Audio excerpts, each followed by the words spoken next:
occasion whereon my services are now on foot, you shall see, as I have said, great difference betwixt our Bohemia and your Sicilia. I think this coming summer, the King of Sicilia means to pay Bohemia the visitation which he justly owes him. Wherein our entertainment shall shame us, we will be justified by our loves. For indeed, Beseech you. verily, I speak it in the freedom of my knowledge. We cannot, with such magnificence, and so rare, I know not what to say. We will give you bubbly drinks that your senses, unintelligent to our insufficiency, nay, though they cannot praise us, as little accuse us. You pay a great deal too dear for what is given freely. Believe me, I speak as my understanding instructs me, and mine honesty puts it to utterance. Sicilia cannot show himself overkind to Bohemia. They were trained together in childhood, and there, rooted betwixt them such an affection, which cannot choose but branch now, the heavens continue their loves. I think there is not in the world either malice or matter to alter. You an unspeakable comfort of your young prince, Mamilius. It is the greatest gentleman of promise that ever came into my note. I very well agree with you in the hopes of him. It is a gallant child.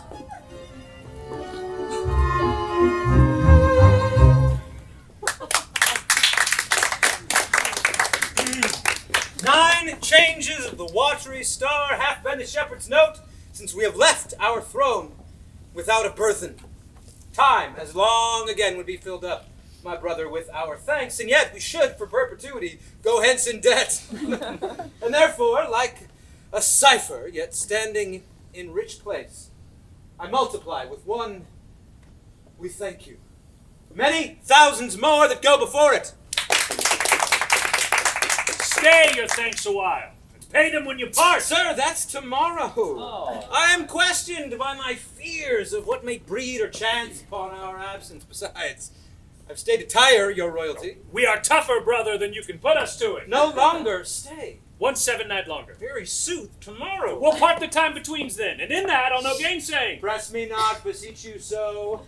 There is no tongue that moves, none in the world, so soon as yours could win me. My affairs do even drag me homeward, which to hinder were, in your love, a whip to me.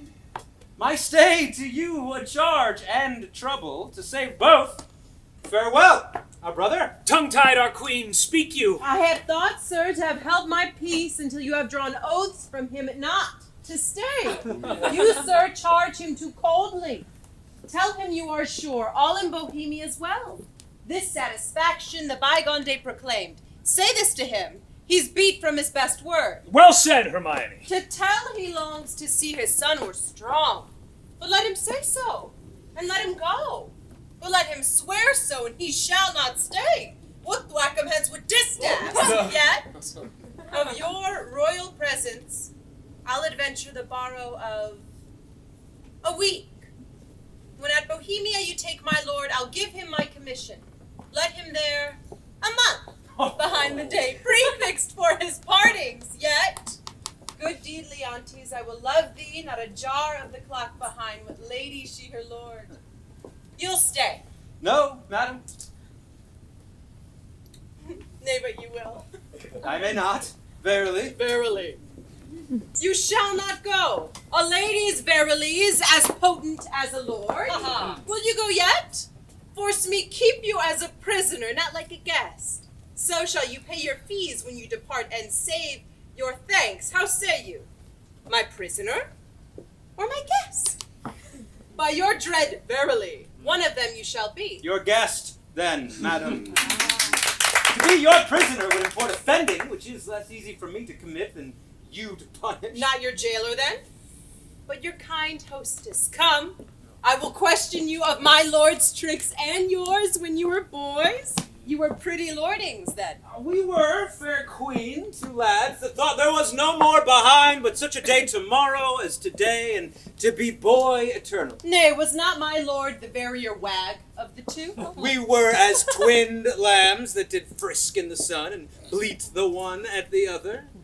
What we changed was innocence for innocence. We knew not the doctrine of ill-doing, nor dreamed that any did. Had we pursued that life, and our weak spirits ne'er been higher reared with stronger blood, we should have answered heaven boldly, not guilty. By this we gather you've tripped. Sit. Oh, my most sacred lady, temptations have since then been born to us. For in those unfledged days was my wife a girl, and your precious self had not yet crossed the eyes of my young playfellow. Grace to boot, of this make no conclusion, lest you say, your queen and I are devils. Yet go on, the offenses we have made you do will answer. If you first sinned with us, then that with us you did continue fault, and that you slipped not with any but with us. Is he one yet? He'll stay, my lord. At my request he would not. Hermione, my dearest, thou never spokest to better purpose. Never. Never but once. What? Have I twice said well? When was before? I prithee, tell me, crams with praise? My last good deed was to entreat his stay. What was the first? It has an elder sister, or I mistook you. Oh, would her name were Grace. But once before I spoke to the purpose? Nay, let me have it. How long? Why, that was when 3 crabbed months had soured themselves to death, ere I could make thee open thy fair hand, and clap thyself my love. Then didst thou utter, I am yours forever. 'Tis grace indeed.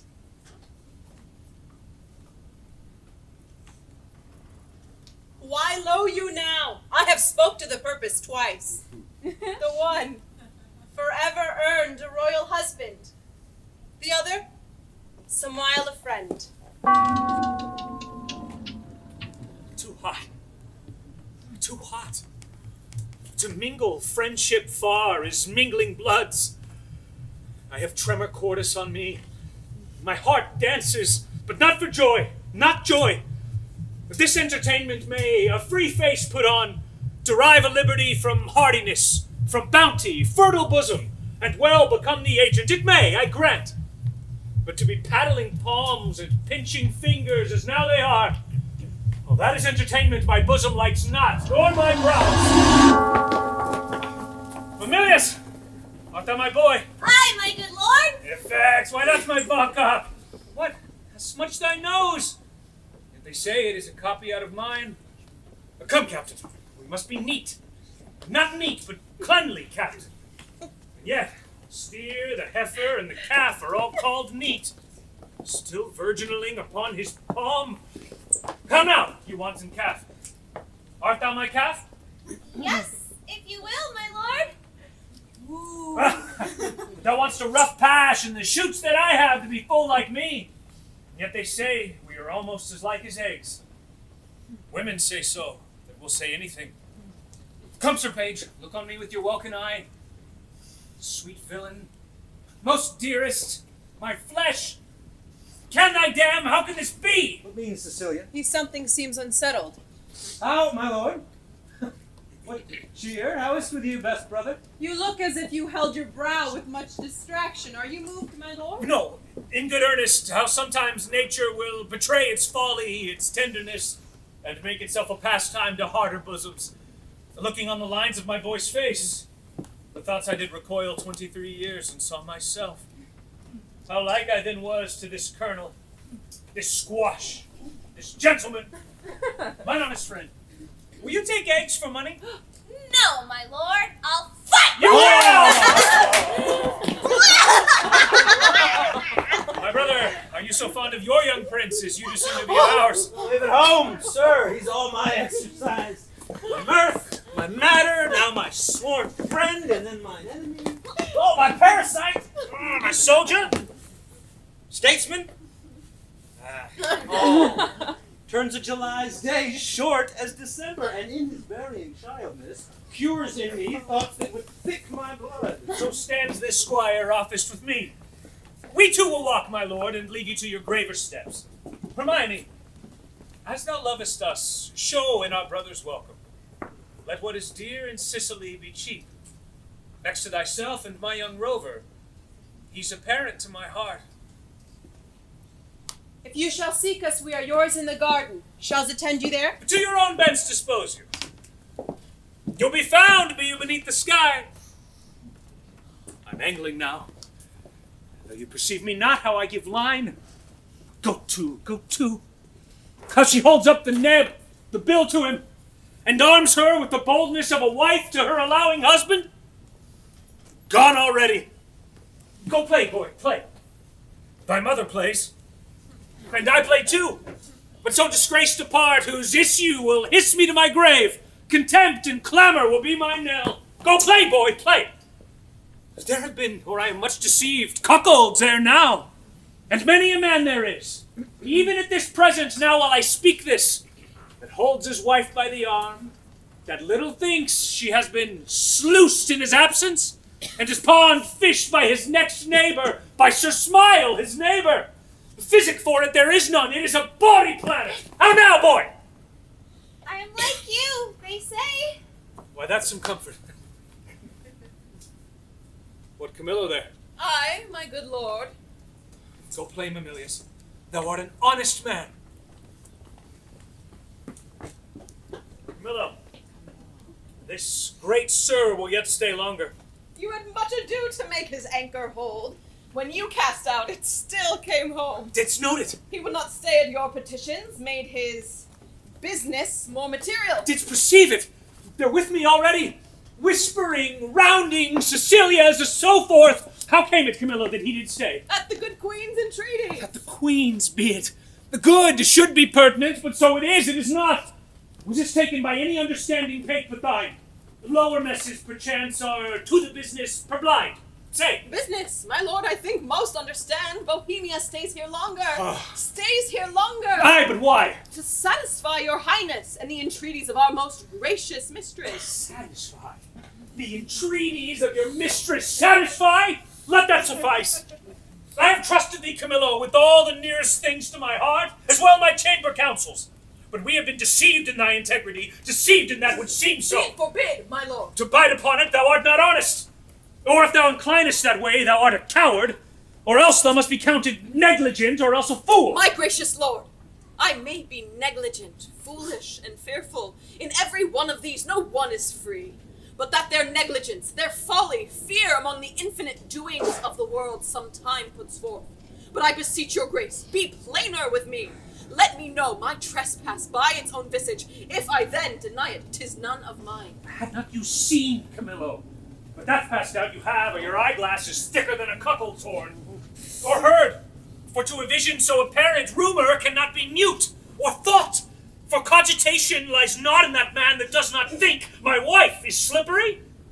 If thou wilt confess, or else be impudently negative, to have nor eyes, nor ears, nor thought, then say my wife's a hobby horse. Say it and justify it. I would not be a stander by to hear my sovereign mistress clouded so without my present vengeance taken. Shrew, my heart, you never spoke what did become you less than this, which to reiterate were sin, as deep as that though true. Is whispering nothing, is leaning cheek to cheek, is meeting noses, skulking in corners, wishing clocks more swift, hours, minutes, noon, midnight, is this nothing? Why then the world and all that's in it is nothing. The covering sky is nothing, Bohemia nothing, my wife is nothing, nor nothing have these nothings if this be nothing. Good, my lord, be cured of this diseased opinion, and betimes for 'tis most dangerous. Say it be, 'tis true. No, no, my lord. It is, you lie, I say thou liest, Camillo, and I hate thee. Were my wife's liver infected as her life, she would not live the rutting of one glass. Who does infect her? Why, he that wears her like a medal about his neck, Bohemia. Who, if I had servants true about me, they would do that which would undo more doing. Aye, and thou, his cupbearer, might bespice a cup to give mine enemy a lasting wink, which draught to me were cordial. Sir, my lord, I could do this, and that with no rash potion, but with a lingering dram that should not work maliciously like poison. But I cannot believe this crack to be in my dread mistress, so sovereignly being honorable. I have loved thee. Make that thy question and go rot. Dost think I am so muddy, so unsettled to appoint myself in this vexation? Sully the purity and whiteness of my sheets. Give scandal to the blood of the prince my son, whom I do think is mine and love is mine without right moving to it. Would I do this? Could man so blench? I must believe you, sir. I do. and will fetch off Bohemia fort, provided that when he's removed, your highness will take again your queen as yours at first, even for your son's sake. Thou dost advise me, even so as I mine own course have set down. I'll give no blemish to her honor, none. My lord, Go then, and with a countenance as clear as friendship wears at feast, keep with Bohemia and with your queen. I am his cupbearer. If from me he have wholesome beverage, account me not your servant. This is all. Do it. Thou hast the one half of my heart. Do it not. Thou splitst thine own. I'll do it, my lord. I will seem friendly, as thou hast advised me. Miserable lady. But for me, what case stand I in? I must be the poisoner of good Polixenes, and my ground to do it is the obedience to a master, one who in rebellion with himself will have all that are his so too. To do this deed, promotion follows. If I could find example of thousands that had struck anointed kings and flourished after, I'd not do it. I must forsake the court. To do it or no is certain to me a breakneck. Oh, happy star, reign now! Here comes Bohemia. It's strange. It's my favor here begins to warp. Let's speak. Good day, Camillo. Hail, most royal sir. What is the news in the court? None rare, my lord. The king hath on him such a countenance as he had lost some province and a region loved as he loved himself. Even now I met him with customary compliment, and he, wafting his eyes to the contrary, and falling a lip of much contempt, speeds from me. And so leads me to consider what is breeding that changeth thus his man. I dare not know, my lord. Oh, dare not? Do not. Do you know and dare not? Be intelligent to me. There is a sickness which puts some of us in distemper, but I cannot name the disease. And it is caught of you that yet are well. How caught of me? Camillo, I beseech you, if you know aught which would behove my knowledge thereof to be informed, imprison it not in ignorant concealment. I may not answer. A sickness caught of me, and yet I well. I must be answered. Dost thou hear? Camillo! I conjure thee, by all the parts of man which honor does acknowledge, what incidency thou dost guess of harm is creeping towards me. How far off, how near, which way to be prevented, if to be, if not, how best to bear it. Sir, I will tell you, since I am charged in honor, and by him that I think honorable. Therefore mark my counsel, which must be even as swiftly followed as I mean to utter it, or both yourself and me cry lost, and so good night. On, good Camilla. I am appointed him to murder you. By whom, Camilla? By the king, For what? he thinks. Nay, with all confidence, he swears, as he had seen it, or been instrument to vice you to it, that you have touched his queen. Forbiddenly. Oh, then my best blood turn to an infected jelly, and my name be yoked with his that did betray the best. How should this grow? I know not, but I'm sure 'tis safer to avoid what's grown than question how 'tis born. If therefore you dare trust my honesty, you must away tonight. Your followers, I will whisper to the business, and will by twos and threes at several posterns clear them o' the city. For myself, I'll put my fortunes to your service, which are here by this discovery lost. Be not uncertain, for by the honor of my parents I have uttered truth, which if you seek to prove, I dare not stand by. Nor shall you be safer than one condemned by the king's own mouth. There on his execution swore. I do believe thee. I saw his heart in his face. Give me thy hand. Be pilot to me, and thy places shall still neighbor mine. My ships are ready. My people did expect my aunt's departure 2 days ago. This jealousy is for a precious creature. As she's rare, must it be great. Fear o'ershades me. Oh, good expedition be my friend. and comfort the gracious queen. Part of this theme, but nothing of this ill-taken suspicion. Camillo, I'll respect thee as a sister if thou bearest my life off hence. Come, sir, away!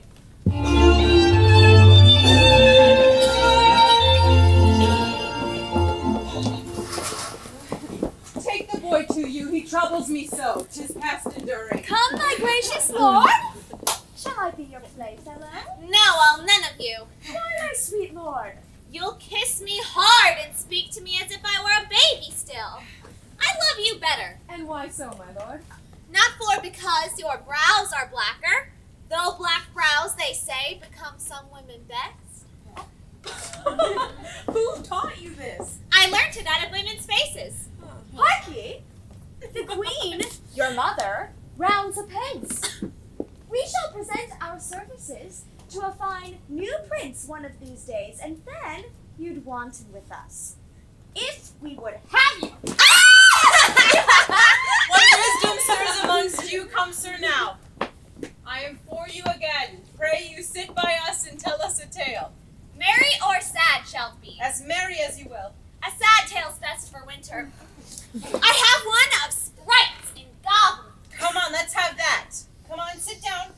Come on and do your best to fright me with your sprites. You're powerful at it. There was a man Nay, come, sit down, then on.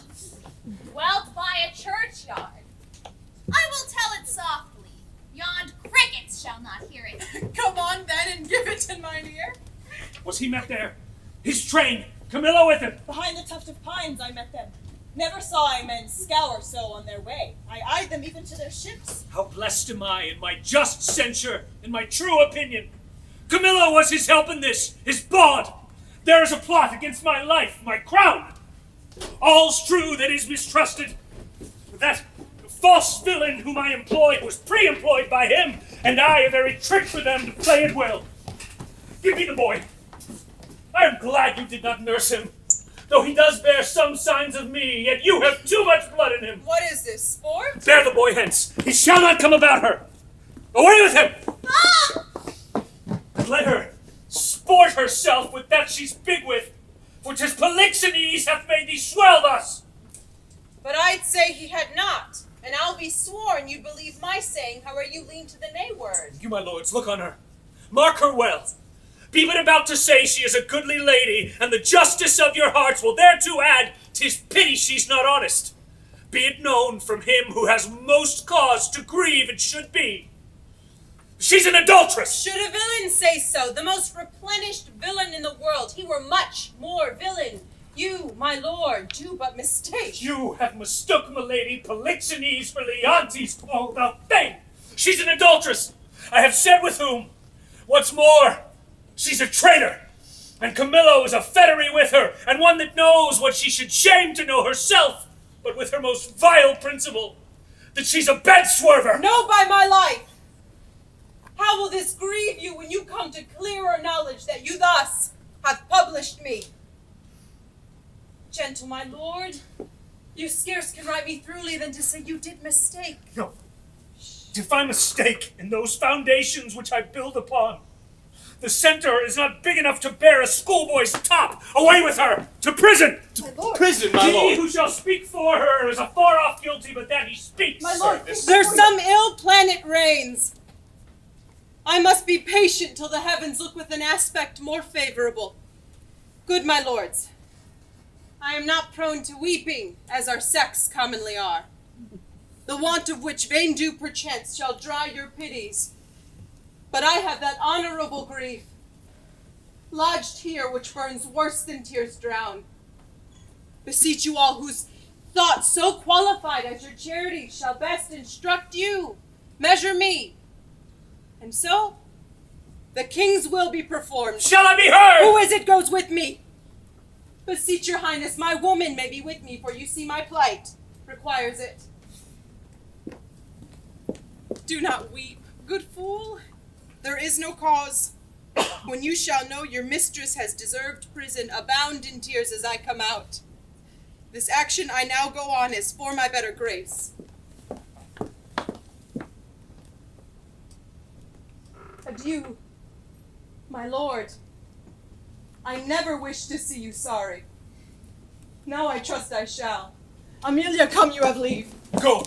Do our bidding! Hence! Beseech your highness, call the queen again. Be certain what you do, sir, lest your justice prove violence, in the which 3 great ones suffer: yourself, your queen, your son. For her, my lord, I dare my life lay down, and will do it, sir. Please you to accept it that the queen is spotless in the eyes of heaven, and to you, I mean in this which you accuse her. If it proves she's otherwise, I'll keep my stables or I lodge my wife. I'll go in couples with her, then when I feel and see her, no further trust her.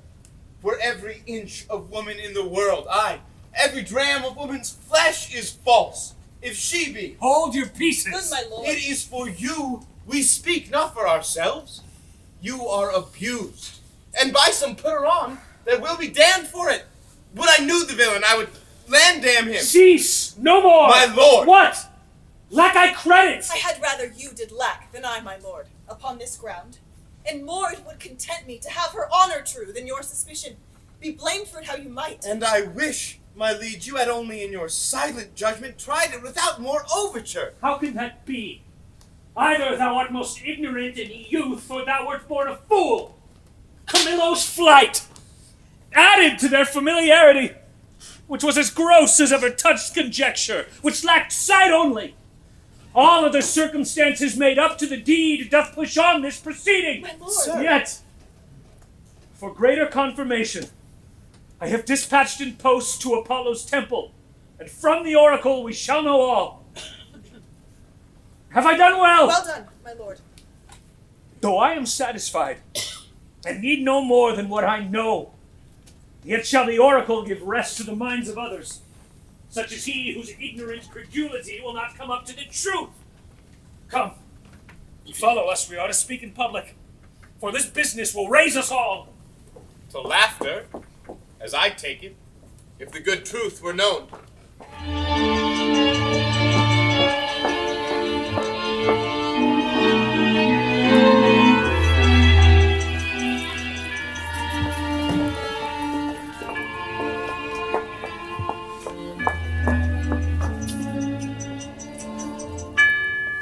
Now, good jailer, you know me, do you not?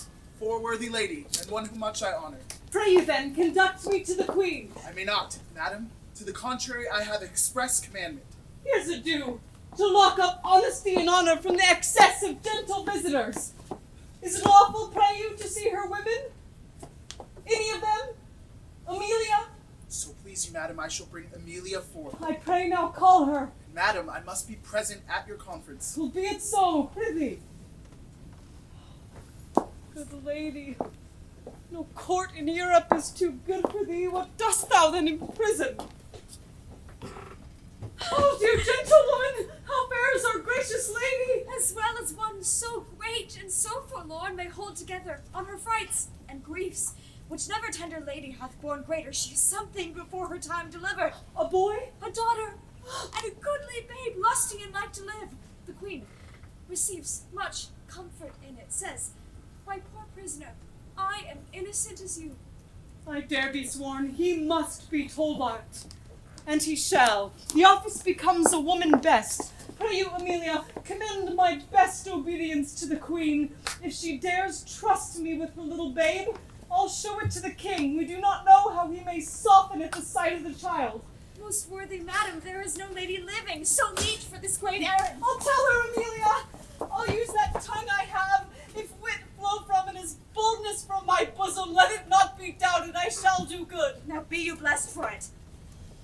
Madam, if it please the queen to send the babe, I know not what I shall incur to pass it, having no warrant. You need not fear it, sir. This child was prisoner to the womb, and is by law and process of great nature thence freed and enfranchised, not a party to the anger of the king, nor guilty of, if any be, the trespass of the queen. I do believe it. Do not you fear, upon mine honor I will stand betwixt you and danger.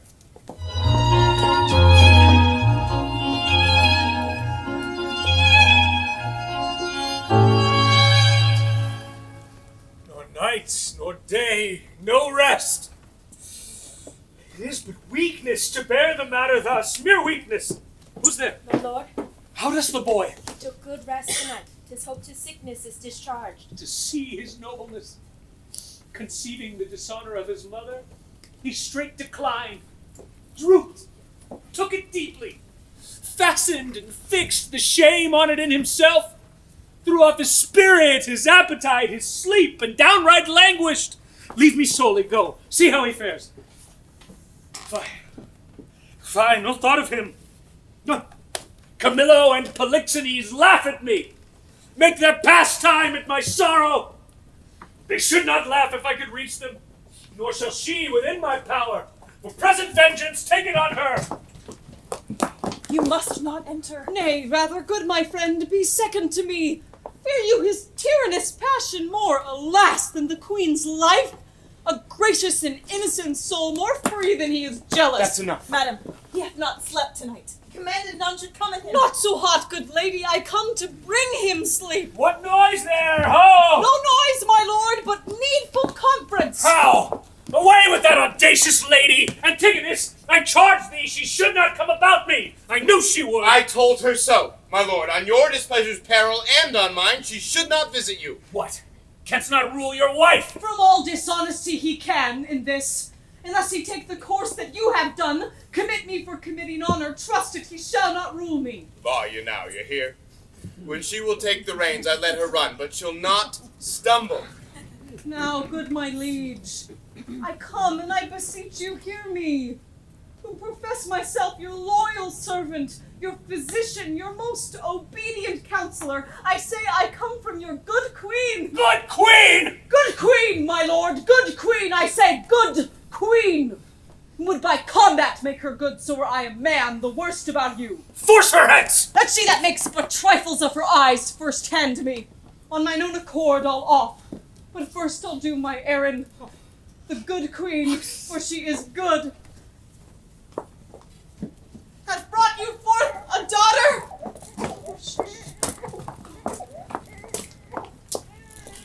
Here it is.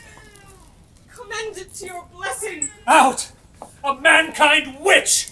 Hence with her, out of door! A most intelligencing bawd! Not so. I am as ignorant in that as you, and so entitling me, and no less honest than you are mad. Traitors!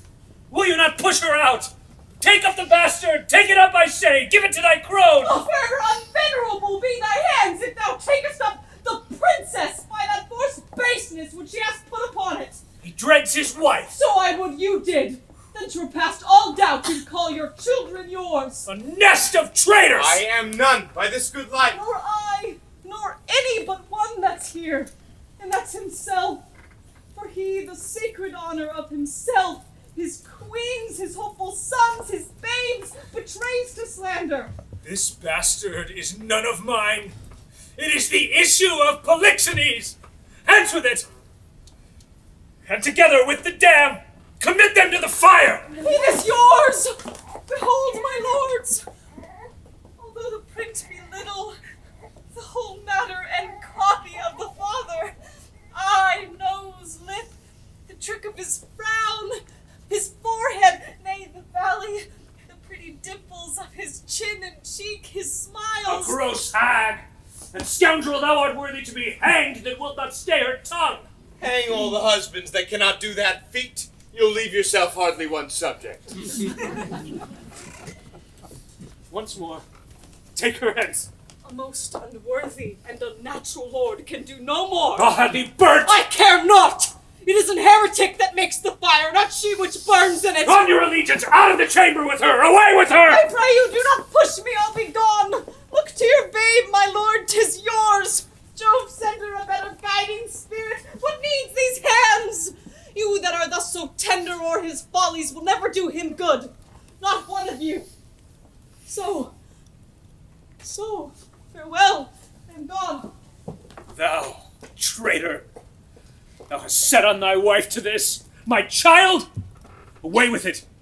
Even thou that hast a heart so tender to it, take it hence and see it instantly consumed with fire, even thou and none but thou. Take it up straight, within this hour, and bring me word 'tis done, and by good testimony, or I'll seize thy life with what thou else callest thine. If thou refuse, and wilt encounter with my wrath, say so. The bastard brains with these my proper hands shall I dash out. Go! Take it to the fire, for thou setst on thy wife. I did not, sir. This lady, my noble fellow, if she pleases, can clear me. I can, my royal liege. He is not guilty of her coming hither. You are liars all. Beseech your highness, give us better credit. We have always truly served you, and beseech you so to esteem of us. And on our knees we beg, as recompense of our dear services, past and to come, that you do change this purpose, which being so horrible, so bloody, must lead on to some foul issue. We both kneel. I am a feather for each wind that blows. Shall I live on to see this bastard kneel and call me father? Better burn it now than curse it then. But be it, let it live. It shall not neither. You, sir, come you hither. What would you adventure to save this brat's life? To save the innocent, anything possible. It shall be possible. Swear by thy honor thou wilt perform my bidding. I will, my lord. Mark and perform it, seest thou. For the fail of any point in it shall not only be death to thyself, but to thy lewd-tongued wife, whom for this time we pardon. We enjoin thee, as thou art liege man to us, that thou carry this female bastard hence, and that thou bear it to some remote and desert place quite far out of our dominions, and that there thou leave it, without more mercy to its own protection and favor of the climate. As by strange fortune it came to us, I do in justice charge thee, of thy soul's peril and thy body's torture, that thou commend it strangely to some place where chance may nurse or end it. Take it up! I swear to do this, though a present death had been more merciful. Come on, poor babe. Some powerful spirits instruct the kites and ravens to be thy nurses. Poor thing, condemned to loss. No, I'll not rear another's issue! Please, your highness, posts from those who sent to the oracle are now come an hour since. So please you, sir, their speed hath been beyond account. 23 days they have been absent, 'tis good speed. Foretells the great Apollo, suddenly will have the truth of this appear. Prepare you all. Summon a session. We may arraign our most disloyal lady. For as she hath been publicly accused, so shall she have a just and open trial. While she lives, my heart will be a burden to me.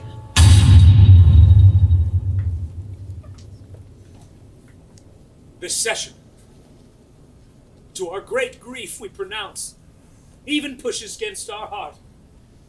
The party tried, the daughter of a king, our wife, and one of us, too much beloved. But let us be clear to being tyrannous, since we so openly proceed in justice, which shall have due course, even to the guilt or the purgation. Produce the prisoner. It is His Highness's pleasure that the Queen appear in person here in court. Silence!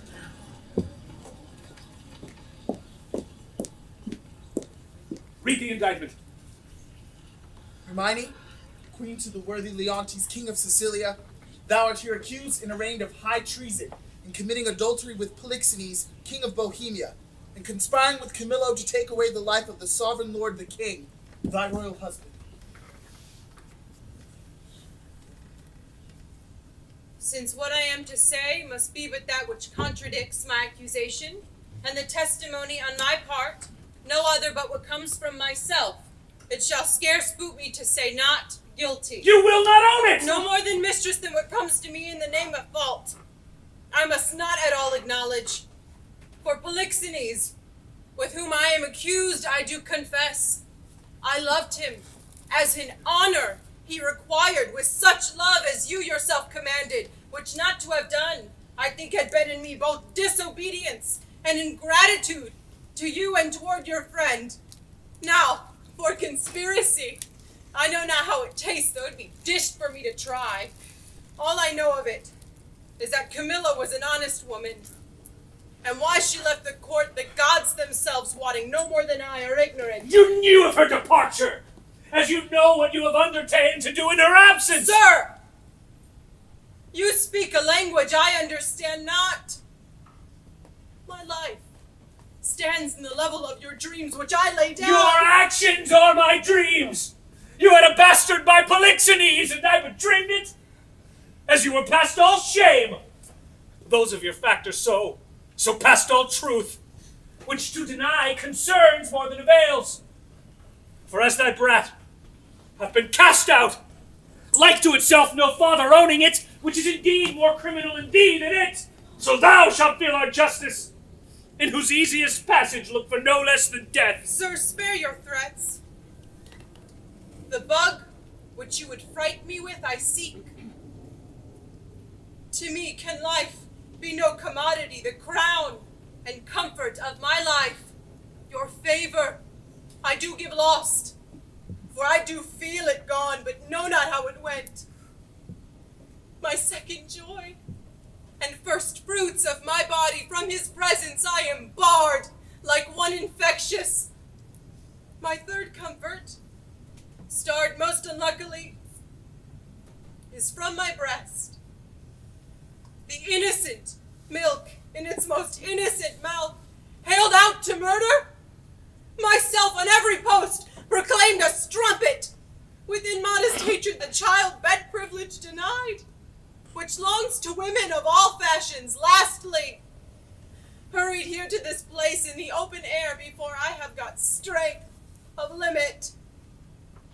Now, my liege, tell me what blessings I have here alive, that I should fear to die.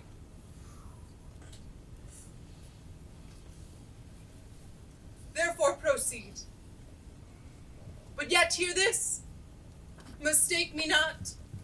No life, I prize it not a straw, but for mine honor, which I would free, if I shall be condemned upon surmises, all proof sleeping else. But what your jealousies awake, I tell you 'tis rigor, not law. Your honor's all. I do refer me to the oracle. Apollo be my judge. This your request is altogether just. Therefore bring forth, and in Apollo's name, his oracle. Here is the sealed up oracle by the hand delivered of great Apollo's priest, and since that time no one has dared to break the holy seal, nor read the secrets within it. Break up the seals and read.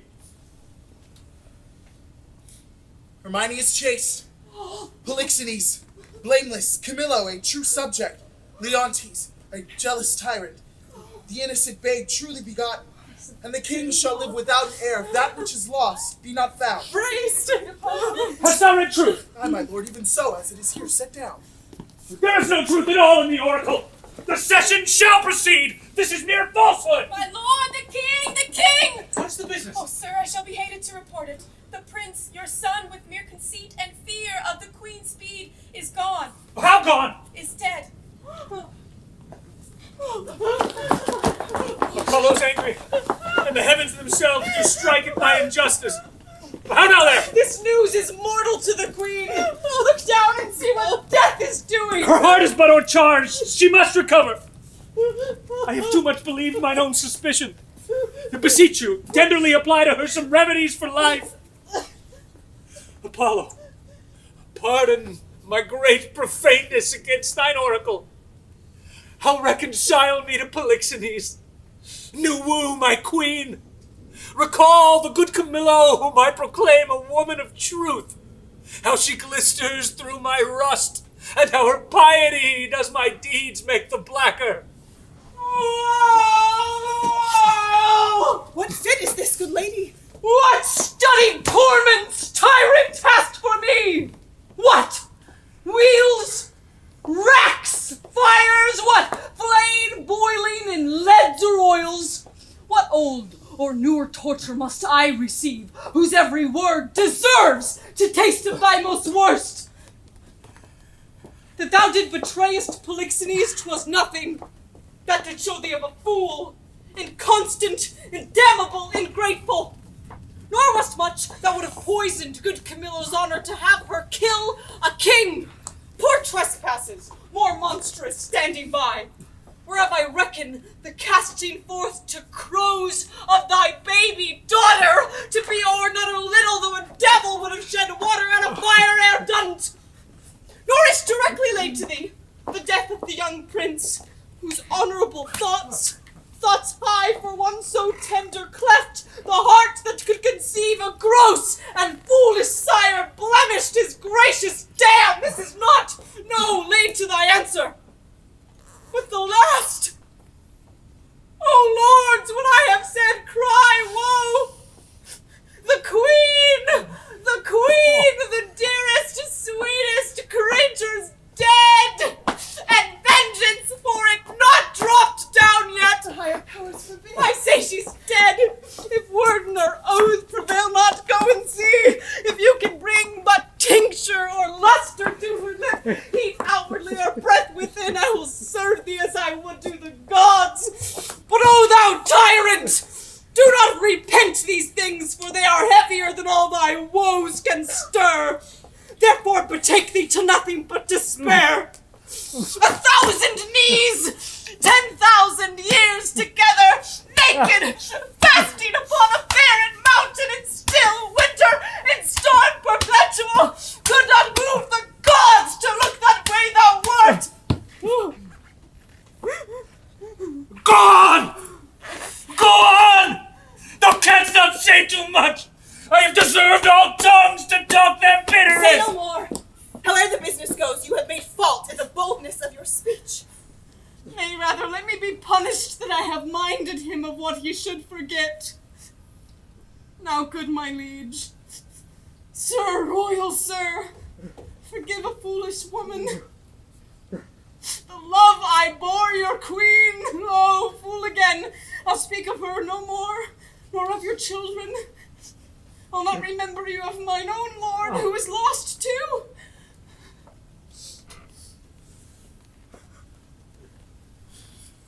Thou didst speak but well when most the truth, which I receive much better than to be pitied of thee.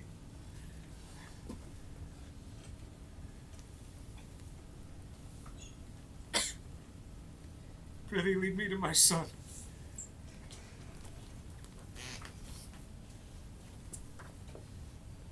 One grave shall be for both.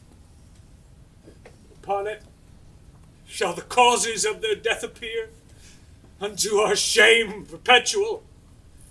Once a day I'll visit the chapel where they lie, and tears shed there shall be my recreation. So long as nature will bear up with this exercise, so long I daily vow to use it. Come.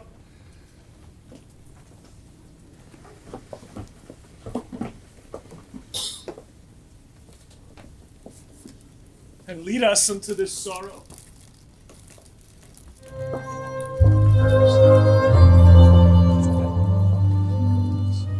Kill.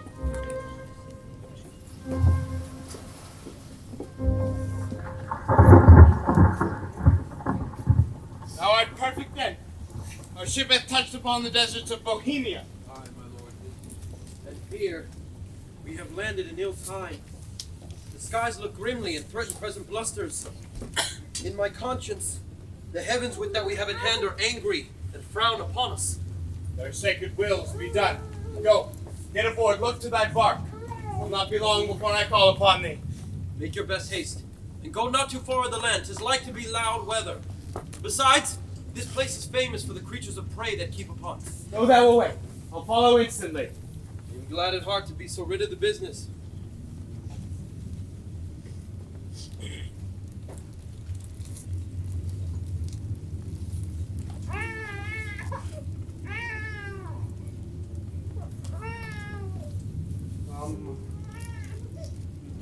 Poor babe. I have heard, but not believed. The spirits of the dead may walk again. If such things be, thy mother appeared to me last night. She did approach, and gasping to begin some speech, anon did this break from her. Good Antigonus, since fate against thy better disposition hath made thy person for the thrower out of my poor babe according to thine oath. Places remote enough are in Bohemia. There, weep and leave it crying, and for the babe is counted lost forever.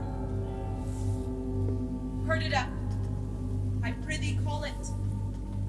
For this ungentle business put on thee by my lord, thou ne'er shalt see thy wife Paulina more. Dreams are toys. Yet, for this once, yea, superstitiously, I will be squared by this. I do believe Hermione hath suffered death, and that Apollo would, this being indeed the issue of King Polixenes, it should here be laid, either for life or death, upon the earth of its right father. Blossom, speed thee well. There lie, and there thy character. Storm begins, poor wretch. Weep I cannot, but my heart bleeds. And most accursed am I to be by oath enjoined to this. Farewell. Days rounds more and more. Thou I'd like to have a lullaby too rough. I never saw the heavens so dim by day. Savage clamor. Well, may I get aboard?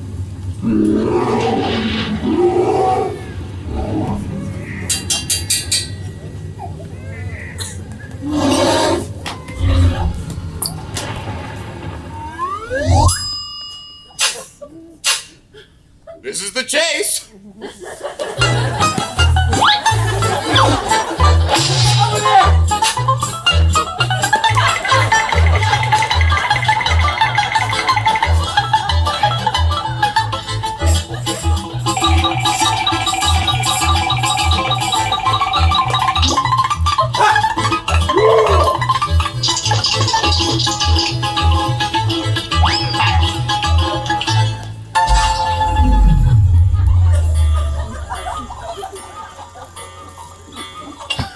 I am gone forever!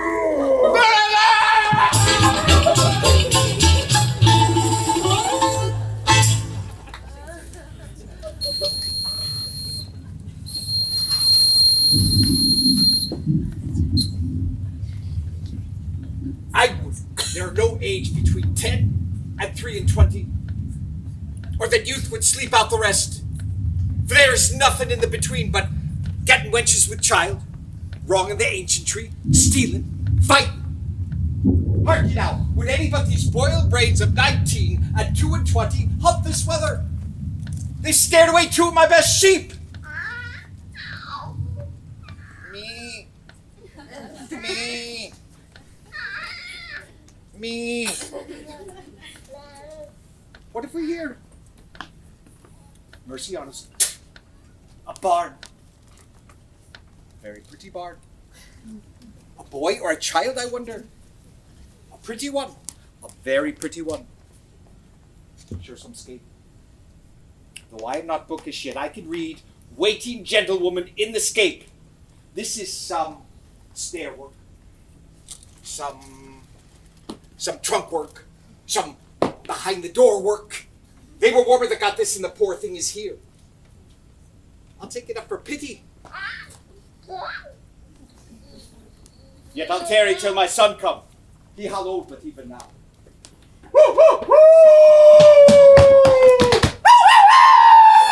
When art so near, if thou wilt see a thing to talk of, when thou art dead and rotten, I have seen 2 such sights by sea and by land. Boy, how is it? I would you did but see how it chafes, how it rages, how it takes up the shore. But that's not the point.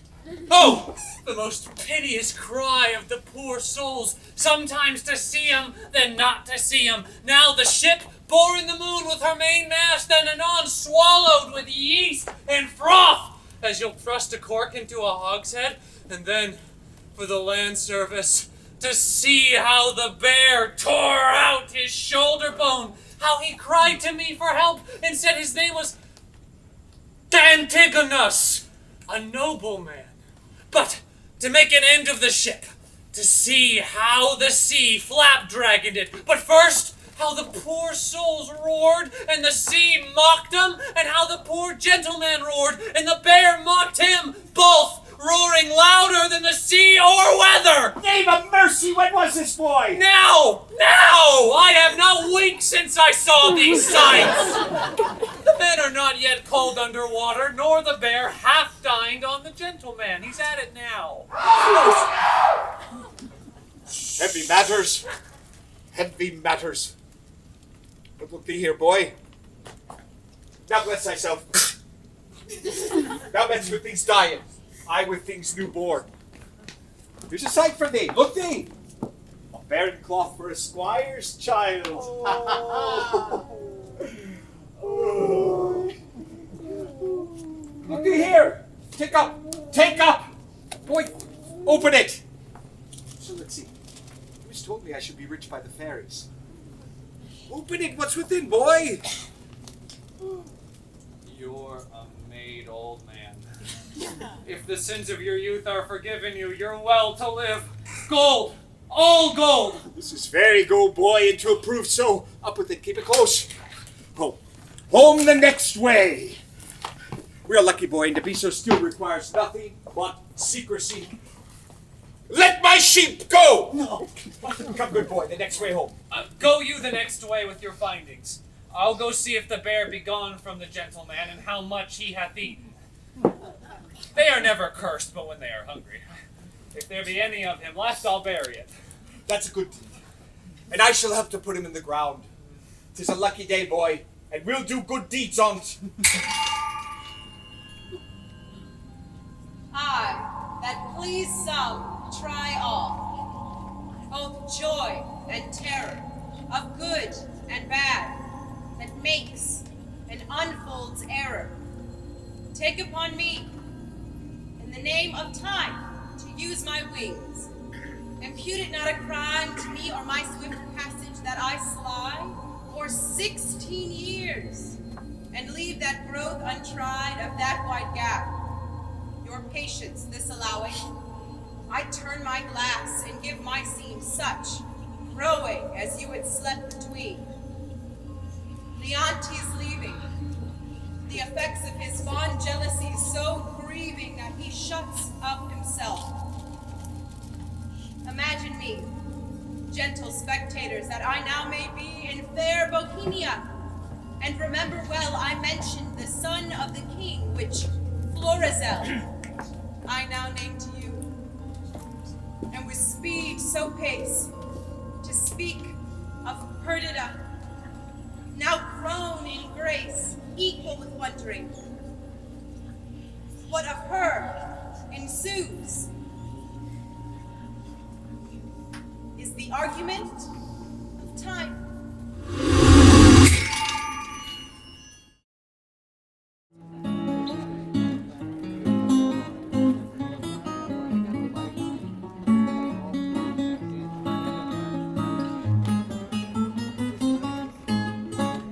I pray you, good Camillo, be no more importunate.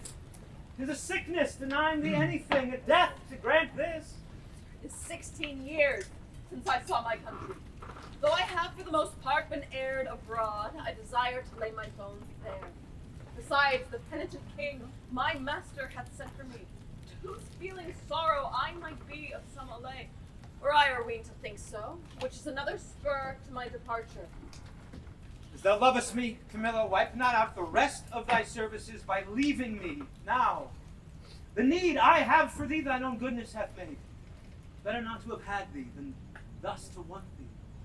As for that fatal country, Sicilia, prithee, speak no more, whose very naming punishes me with the remembrance of that penitent, as thou callest him, and reconciled king, my brother, whose loss of his most precious queen and children are even now to be afresh lamented. Say to me, when sawest thou the Prince Florizel, my son? Kings are no less unhappy, their issue not being gracious, than they are in losing them when they've approved their virtues. Sir, it is 3 days since I saw the prince. What his happier affairs may be are to me unknown, but I have missingly noted he is of late much retired from court, and is less frequent to his princely exercises than formerly he hath appeared. I have considered so much, and with some care, so far that I have eyes under my service that do look upon his removedness, from whom I have this intelligence, that he is often at the house of a most homely shepherd, a man, they say, that from very nothing, and beyond the imagination of his neighbors, is grown into an unspeakable estate. I have heard, sir, of such a man who hath a daughter of most rare note. The report of her is extended more than can be thought to begin from such a cottage. That's likewise part of my intelligence, and I fear the angle that plucks our son thither.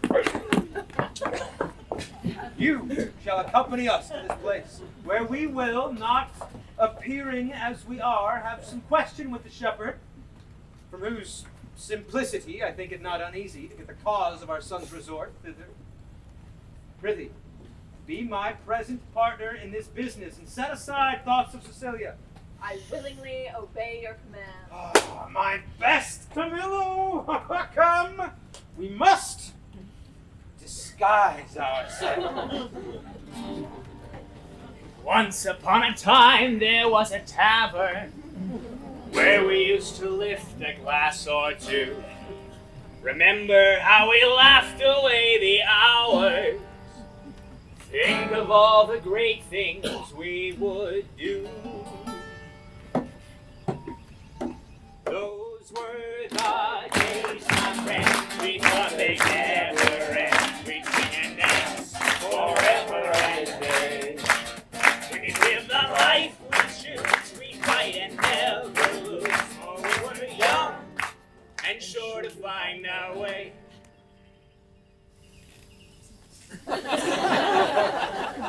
I have served Prince Florizel, and in my time wore 3 pile, but now I am out of service. But shall I go mourn for that, my dear? Thank you. My father named me Autolycus, who, being as I am littered under Mercury, was likewise a snapper-up of unconsidered trifles. With dye and drab, I purchased this caparison, and my revenue is, the silly cheat. Gallows and knock are too powerful on the highway. Beating and hanging are terrors to me. For the life to come, I sleep out the thought of it. Every time you'll pound so much. A prize. A prize. Let me see. What am I to buy for our sheep shearing feast? 3 pound of sugar, 5 pound of currants. Rice! Oh! What will this sister of mine do with rice? But my father hath made her mistress of the feast, and she lays it on. Oh! That ever I was born! In the name of me! Oh, help me! Help me! Pluck off these rags and then death! Death! Alack, poor soul! Thou hast need of more rags to lay on thee rather than have these off. Oh, sir, the loathsomeness of them offends me more than the stripes I have received, which are mighty ones and millions. Alack, poor man! I am robbed, sir, and beaten. My money and apparel ta'en from me, and these detestable things put upon me. What, by a horseman or a footman? A footman, sweet sir, a footman. Lend me thy hand, I'll help thee. Oh, come, lend me thy hand. Good sir, oh, tenderly. Oh, alas, poor soul. Oh, sweet sir, I fear, sir, my shoulder blade is out. Oh, how now? Can't stand? Oh, softly, good sir, sweet sir, softly. You have done me a charitable office. Oh, dost lack any money? I have a little money for thee. No! I have a kinsman not past 3/4 of a mile hence, unto whom I was going. I may there have money or anything I want. Offer me no money.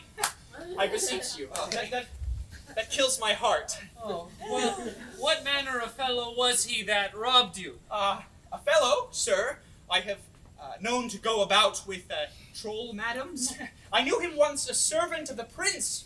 Some call him Autolycus. Out upon him! Prig! For my life, prig! He haunts wakes, fairs, and bear baitings.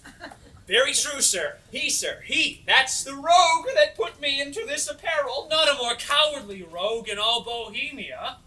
If you had but looked big and spit at him, he'd have run.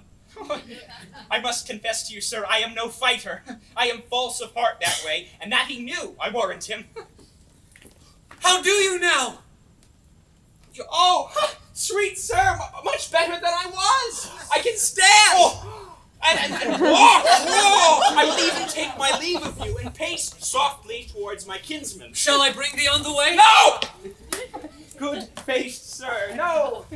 Sweet sir. Then, fare thee well. I must go buy spices for our sheep shearing. Prosper you, sweet sir. Now, your purse is not hot enough to purchase your spice. I'll be with you at your sheep shearing, too. And if I make not this cheat, bring out another, and the shearers prove sheep. Let me be unrolled, and my name put in the book of virtue. Thank you. Those were the days, my friend.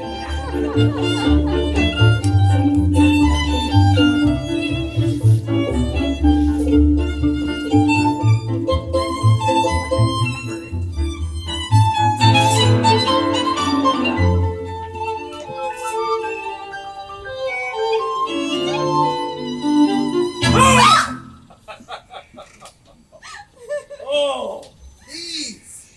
Your unusual weeds to each part of you to give a life! No shepherdess, but Flora, peering in April's front. This, your sheep shearing, is as a meeting of the petty gods. And you, the queen on... Sir, my gracious lord, to chide at your extremes, it not becomes me. Oh, pardon that I name them. Your high self, the gracious mark of the land, you have obscured with a swain's wearing, and me, poor lowly maid, most goddess-like pranked up. I should blush to see you so attired, swoon, I think, to show myself a glass. I bless the time when my good falcon made her flight across thy father's ground. Now, Jove afford you cause. To me the difference forges dread. Your greatness hath not been used to fear. Even now, I tremble to think your father, by some accident, should pass this way as you did. Oh, the fates! How would he look to see his work so noble, vilely bound up? What would he say? Or how should I, in these my borrowed flaunts, behold the sternness of his presence? Apprehend nothing but jollity. The gods themselves, humbling their deities to love, have taken the shapes of beasts. Their transformations were never for a piece of beauty rarer. Nor in a way so chaste, since my desires run not before mine honor, nor my lusts burn hotter than my faith. Oh, but sir, your resolution cannot hold when 'tis opposed, as it must be, by the power of the king. One of these two must be necessities, which then will speak. That you must change this purpose, or I my life. Thou dearest Perdita, with these forced thoughts, I prithee, darken not the mirth of the feast. Or I'll be thine, my fair, or not my father's. For I cannot be mine own, nor anything to any, if I be not thine. To this I am most constant. Be merry, gentle, your guests are coming. Lift up your countenance, as it were that day of celebration of that nuptial which we two have sworn shall come. Florizel! Doricles.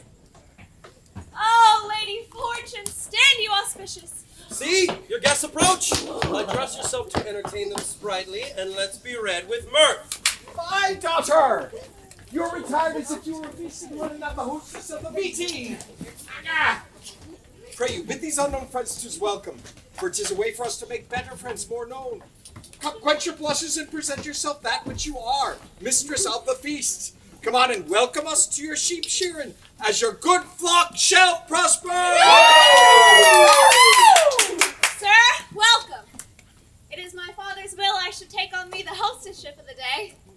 You're welcome, sir. Give me those flowers there, Dorcas.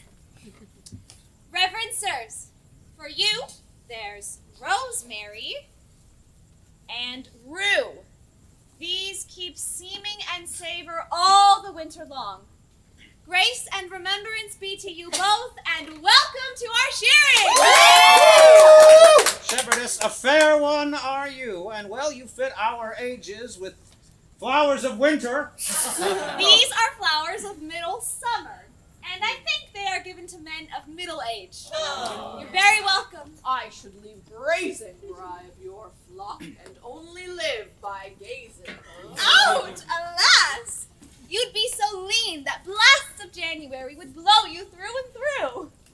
Now, my fairest friend, I would I had some flowers of the spring that might become your time of day, and yours, that wear upon your virgin branches. Daffodils, violets, pale primroses. These I lack to make you garlands of, and my sweet friend, to strew him o'er and o'er. What, like a corpse? No! Like a bank for love to lie and play on. Not like a corpse. Or if, not to be buried, but quick and in mine arms. Come, take your flowers. Methinks I play as I have seen them doing with some pastorals. For this robe of mine does change my disposition. What you do still betters what is done. When you speak, sweet, I'll have you do it ever. When you sing, I'll have you buy and sell so give alms, pray so, for the ordering your affairs, to sing them too. When you do dance, I wish you a wave of the sea that you might ever do, nothing but that. Move still so, and own no other function. Each your doing, so singular in each particular, crowns what you are doing. In the present deed, that all your acts are queens. Oh, Doricles, your praises are too large. But that your youth and the true blood which peepeth fairly through it do plainly give you out an unstained shepherd.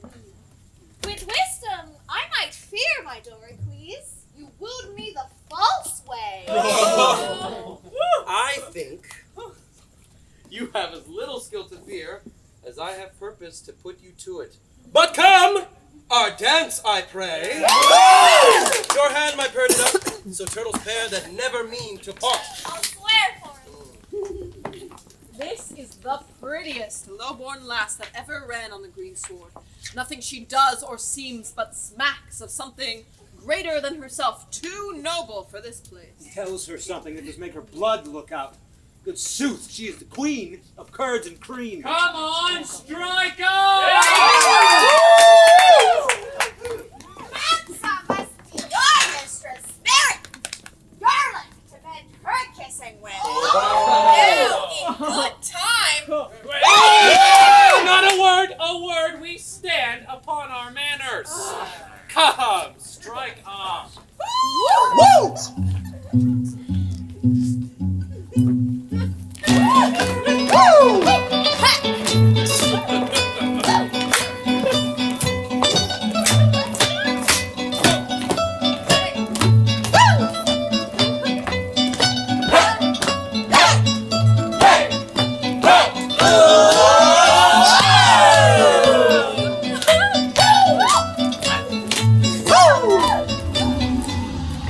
Pray, good shepherd, what fair swain is this which dances with your daughter?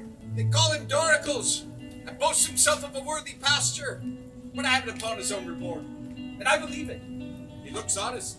He says he loves my daughter. I think so too. For never gaze the moon upon the waters, he'll stand and read as 'twere my daughter's eyes. And to be plain, I think there's not half a kiss to choose who loves another best. She dances featly, so she does anything. Though I reported who should be silent. Young Doricles do light upon her.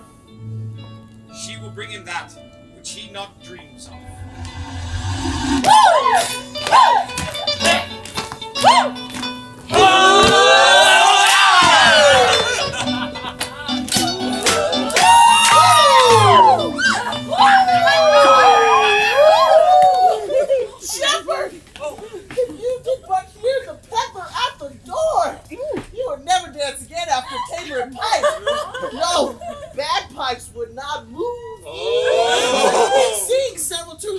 faster than you'll tell money.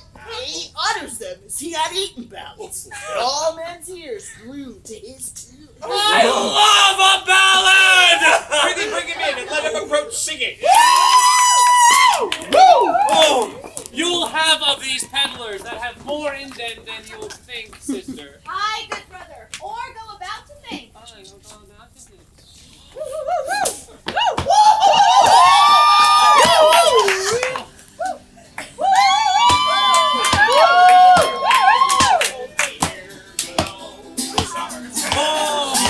The birds and the cheeses and sweets and she breezes.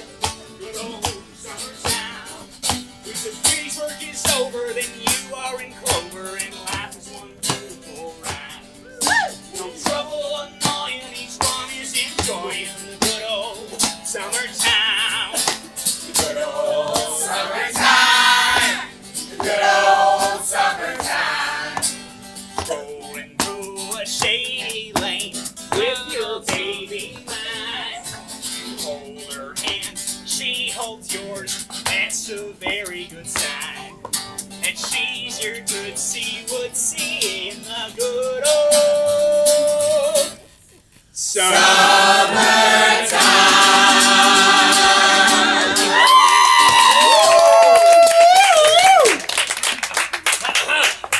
If I were not in love with Mopsa, thou shouldst take no money of me, but being enthralled as I am, it will also be the bondage of certain ribbons and gloves. I was promised them against the feast, but they come not too late now.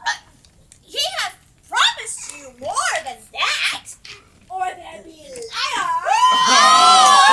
He hath paid you all he promised you. Maybe he has paid you more, which will shame you to give him again. Is there no manners left among maids? Will they wear their plackets where they should bear their faces?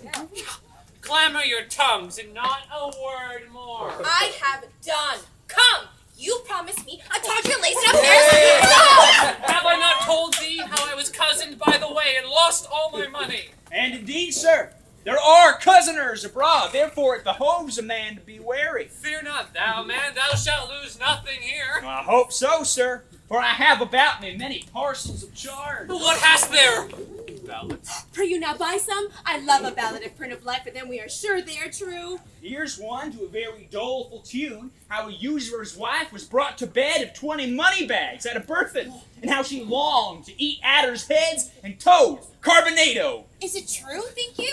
Very true, and but a month old. Bless me from very usurer. Pray you now buy it! Come on! Let's first see more ballads. We'll buy the other things or not. Here's another ballad of a fish that appeared on the coast on Wednesday, the 4th of April, 40,000 fathom above water, and sung this ballad against the hard hearts of maids. It was thought she was a woman who was changed into a cold fish, for she would not exchange flesh with one that loved her. Is it true, think you? Oh, lay it by two, another. Here is a merry ballad, but a very pretty one. Let's have some merry This is ones! a passion merry one, and goes to the tune of two maids wooing a man. We can both sing it. If thou bear part, thou shalt hear. We had the tune on it a month ago.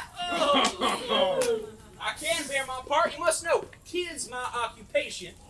Have at it with you.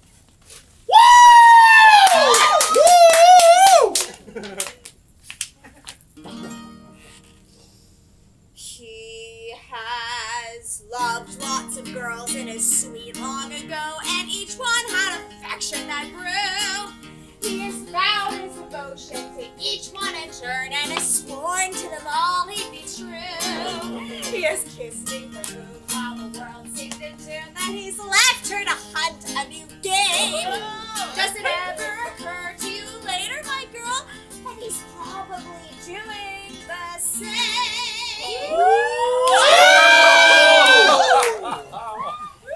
If you wanna feel wretched and lonely and blue, just imagine the boy you love best in the arms of some lady who's stealing a kiss from the lips that you once fondly pressed. moves apace, and the loves yesterday flit away with the smile and the tear. So you always can tell who's kissing him now, or just whom he'll be kissing next year. I wonder who's kissing him now. Wonder who's teaching him how. Wonder who's looking into his eyes, reading signs, telling lies. I wonder who's buying the wine for the sad I used to call mine. I wonder if he ever tells her of me. I wonder who's kissing him now. We'll have this song out anon by ourselves. My father and the gentlemen are in sad talk and will not trouble them. Come, bring away thy pack after me. Wenches, I'll buy for you both. Follow me, friends. And you shall pay well for him. He's not too far gone. 'Tis time to part them. He's simple and tells much. How now, fair shepherd? Your heart is full of something that does take your mind from feasting.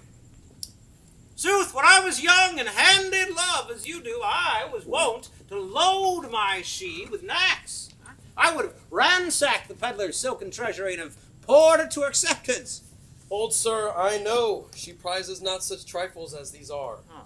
The gifts she looks from me are packed and locked up in my heart, which I have given already, but not delivered. Oh, hear me breathe my life before this ancient sir, who it should seem had sometime loved. I take thy hand, this hand. What follows this? Let me hear what you profess. Do, and be witness to it. And this my neighbor, too? And he, and more than he, and men, the earth, the heavens, and all, that were I crowned the most imperial monarch, thereof most worthy, were I the fairest youth that ever made I swerve, had I force and knowledge more than was ever man's, I would not prize them without her love. For her employ them all, commend them and condemn them to her service or to their own perdition. Fairly offered. It shows a sound affection. But my daughter, say the like to him. I can speak nothing so well, no, nothing, nor mean better. By the pattern of mine own thoughts, I cut out the purity of his. Take hands. A bargain. And friends unknown, you shall bear witness to it. I give my daughter to him. Come, your hand, and daughter yours. Soft, swain, a while, beseech you. Pray, have you a father? I have, but what of him? Knows he of this? He neither does nor shall. Methinks a father is at the nuptial of his son, a guest that best becomes the table. Pray you once more, is not your father grown incapable of reasonable affairs? Is he not stupid with age? Lies he not bedridden? No, good sir. He has his health, and ampler strength indeed than most men have of his age. By my white beard, you offer him, if this be so, a wrong, something unfilial. I yield all this, but for some other reasons, my grave sir, which 'tis not fit you know, I not acquaint my father of this business. Let him know it. He shall not. Prithee, let him. No, he must not. Let him, my son. He shall not need to grieve at knowing of thy choice. He must not. Mark our Contract. Mark your divorce, young sir. Whose son I dare not call. Thou art too base to be acknowledged. Thou a scepter's heir that thus affectest a sheep-hook. Thou old traitor, I am sorry that by hanging thee I can but shorten thy life 1 week. And thou, fresh piece of excellent witchcraft, to a force must know the royal fool thou copest with. My heart! Thy beauty shall be scratched with briars and made more homely than thy state. For thee, fond boy, if I might ever know, thou dost but sigh that thou no more shalt see this knack, as never, I mean thou shalt, will bar thee from succession. Follow us to the court. Thou, churl, for this time, though full of our displeasure, yet we free thee from the dead blow of it, and you, enchantment, worthy enough our herdsman, yea, him too, who makes himself, but for our honor therein, unworthy thee. If ever henceforth thou these rural latches to his entrance open, or hoop his body more with thy embraces, I'll devise a death for thee as cruel as thou art tender to it. Even here, undone! I was not much afeard. For once or twice I was about to speak and tell him plainly.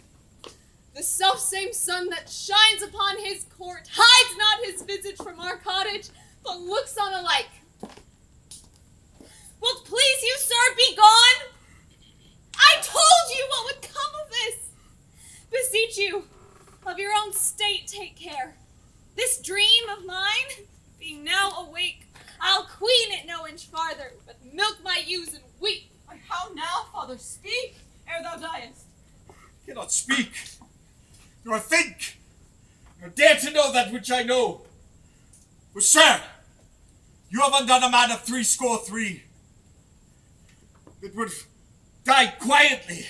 Nay, he died close to his father's bed. And now, he must speak of a dream of his father's. Oh, cursed wretch, that Duasis was the prince's son. Undone! Undone! If I might die within this hour, I've lived to die when I desire.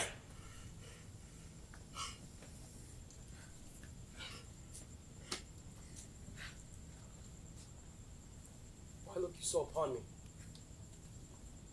I am but sorry. Not afeard. Delayed, but nothing altered. What I was, I am. More straining on for plucking back. Not following my leash unwillingly. Gracious my lord, you know your father's temper, which I do guess you do not purpose to him. If you may please to think become before the king, go not before him. I'm not purpose it. I think Camillo. Even she, my lord. How often have I told you 'twould be thus? How often said my dignity would last but till 'twere known? It cannot fail but by the violation of my faith. And then, let nature crush the sides of the earth together, and mar the seeds within. Lift up thy looks. From my succession wipe me, father. I am heir to my affection. Be advised. I am. And by my fancy, if my reason will thereto be obedient, I have reason. If not, my senses better pleased with madness do bid it welcome. This is desperate. So call it! But it does fulfill my vow. I needs must think it honesty. Camillo, not for Bohemia, nor the pomp that may be thereat gleaned. For all the sun sees, or the close earth wombs, or the profound sea hides, in unknown fathoms, will I break my oath to this, my fair beloved. Therefore, I pray you that you have ever been my father's honored friend, when he shall miss me, as in faith I mean not to see him any more. Cast your good counsels upon his passion. Let myself and fortune tug for the time to come. This you may know, and so deliver. I am put to sea with her, whom here I cannot hold on shore. Oh, my lord, I would your spirit were easier for advice, or stronger for your need. Hark, Perdita.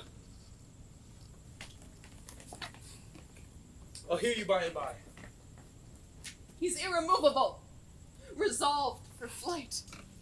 Now, were I happy, if his going I could frame to serve my turn, save him from danger, do him love and honor, purchase the sight again of dear Cecilia and that unhappy king, my master, whom I so much thirst to see.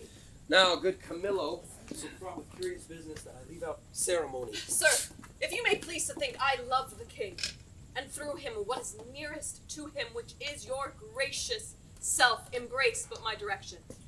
I'll point you where you shall have such receiving as shall become your highness, where you may enjoy your mistress, from the whom I see there is no disjunction to be made, but by as heaven forfend your ruin. Marry her, and with my best endeavors in your absence, your discontenting father strive to qualify, and bring him up to liking. How, Camillo? May this, almost a miracle, be done? Have you thought on a place where she'll go? Not any yet. Then listen to me. This follows. If you will not change your purpose, but undergo this flight, make for Sicilia, and there present yourself and your fair princess. For so I see, she must be for Leontes. Worthy Camillo, what colors for my visitation shall I hold up before him? Sent by the king your father, to greet him and to give him comforts. Sir, the manner of your bearing towards him with what you, as from your father, shall deliver, things known betwixt us three. I'll write you down, the which shall point you forth at every sitting what you must say, that he shall not perceive, but that you have your father's bosom there, and speak his very heart. I am bound to you. A cause more promising than a wild dedication of yourselves, to unpacked waters, undreamed shores, most certain to misery enough. Camillo, preserver of my father, now of me, the medicine of our house. How shall we do? We are not furnished like Bohemia's son, nor shall appear in Sicilia. My lord, fear none of this. I think you know my fortunes do all lie there. It shall be so my care to have you royally appointed, as if the scene you play were mine. For now, one word. What a fool honesty is! And trust his sworn brother, a very simple gentleman. I have sold all my trumpery. Not a counterfeit stone, not a ribbon, glass, valid glove, to keep my pack from fasting. My clown, who wants something to be but a reasonable man, fell so in love with the wench's song that he would not stir his petty toes till he had both tune and words, which so drew the rest of the herd to me. And in a time of lethargy, I picked and cut most of their festival purses. And had not the old man come in with a hubbub against his daughter and the king's son, and scared my choffs from the chaff, I had not left a purse alive in the whole army. Nay, but my letters, by this means being there so soon as you'll arrive, shall clear that doubt. And those that you'll procure from King Leontes Shall satisfy your father. Happy be you! All that you speak shows fair. Why, who have we here? If they have overheard me now, why, hanging! We'll make an instrument of this, omit nothing, may give us aid. How now, fellow? Why shakest thou so? Fear not, man, here's no harm intended to thee. I am a poor fellow, ma'am. Here's nobody will steal that from thee. Yet from the outside of thy poverty we must make an exchange. Therefore discase thee instantly. Thou must think there's necessity in it, and change garments with this gentleman. Though the pennyworth on his side be the worse, yet hold thee. There's some boot. I am a poor fellow, ma'am. Yeah, I know you well enough. Nay, prithee, dispatch. The gentleman is half flayed already. Are you in earnest, ma'am? Dispatch, I prithee. Fortunate mistress, let my prophecy come home to ye. You must retire yourself into some covert. Take my hat and pluck it o' your brows. Muffle your face. Dismantle you. And, as you can, disliken the truth of your own seeming. You may, for I do fear, eyes o'er to shipboard. Get undescribed. I see the place so lies that I must bear a part. No remedy. Have you done there? Shall I now meet my father? He would not call me son. Come, lady, come. Farewell, friend. Adieu, sir. Oh, Ferdinand, what have we twain forgot? Pray you a word? What I do next shall be to tell the king of this escape and whither they are bound, wherein my hope is I shall so prevail to force him after, in whose company I shall review Sicilia, for whose sight I have a woman's longing. Fortune speed us. Thus we set on, Camillo, to the seaside. The swifter speed, the better. I understand the business. I hear it. To have an open ear, a quick eye, and a nimble hand is necessary for a cut purse. A good nose is requisite also, to smell out work for the other senses. The prince himself is about a piece of iniquity, stealing away from his father with his clog at his heels. If I thought it were a piece of honesty to acquaint the king withal, I would not do it. I hold it the greater knavery to conceal it, and therein am I constant to my profession. See what a man you are now? Aside, here is more matter for a hot brain. There is no other way but to tell the king she is a changeling, and none of your flesh and blood. Nay, but hear me. Nay, but hear me. Go to then. She being none of your flesh and blood has not offended the king, and so your flesh and blood is not to be punished by him. Show these things you found about her, these secret things, all but what she has with her. This being done, let the law go whistle, I warrant you. I will tell the king all, every word. Yea, and his son's pranks too, who I may say is no honest man, neither to his father nor to me, to go about to make me the king's brother-in-law. I know not what impediment this complaint may be to the flight of the prince, my master. Pray heartily the king be at palace. Though I am not naturally honest, I am so sometimes by chance. How now, rustics?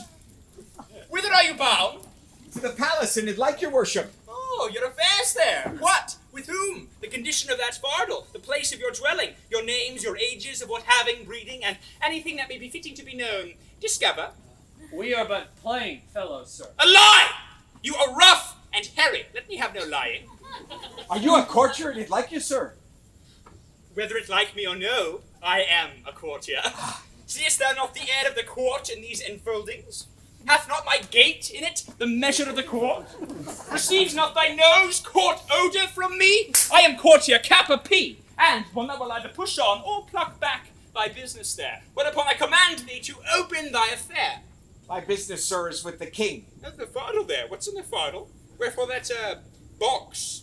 Sir, there lie such secrets in this fardel and box, which none must know but the king, and which he shall know within this hour, if I may come to the speech of it. Age! Thou hast lost thy labor. Why, sir? The king is not at the palace.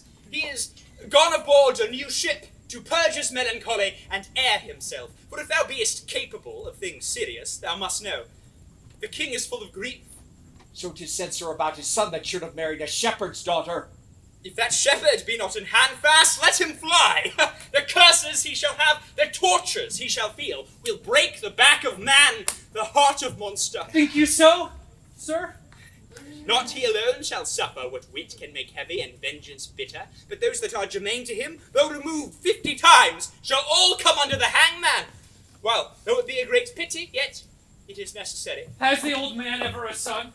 Sir, do you hear? And it like you, sir? He has a son, who shall be flayed alive. Then anointed over with honey, then set at the head of a wasp's nest, then stand till he be 3/4 in a dram dead, then recovered again with aquavitae or some other hot infusion, then raw as he is, and on the hottest day prognostication proclaims, shall be set against a brick wall, the sun looking with a southward eye upon him, and he will behold him with flies, blown to death. But what talk we of these traitorly rascals, whose miseries are to be smiled at, their offences being so capital? Tell me, for you seem to be honest, plain men, what you have to the king. Being something gently considered, I'll bring you where he is aboard, tender your persons to his presence, whisper him on your behalves, and if it be in man besides the king to effect your suits, here is a man shall do it. Just He seems to be of great authority. Close with him. Give him gold. Remember, stoned and flayed alive. May it please you, sir, to take up the business for us. Here's that gold I have. Well, give me the moiety. Are you party in this business? In some sort, sir. But though my case be a pitiful one, I hope I shall not be flayed out of it. No. That's the case of the shepherd's son. Hang him! He'll be made an example. Oh, comfort, good comfort. We must to the king and show our strange sights. He must know 'tis none of your daughter, nor my sister. We are gone else. Sir, I will give you as much as this old man does. when the business is performed. I will trust you. Oh. Walk before toward the seaside on the right hand. I will but look upon the hedge and follow you. We are blessed in this man, as I may say, even blessed. Let's be for as he bids us. He was provided to do us good. If I had a mind to be honest, I see fortune would not suffer me. She drops booties in my mouth. I am courted now with a double occasion. Gold, and the means to do the prince, my master, good, which, who knows how that may turn back to my advancement. I'll bring these 2 moles, these blind ones, aboard him. If you think it fit to shore them again, and that the complaint they have to the king concerns him nothing, let him call me rogue for being so far officious, for I am proof against that title.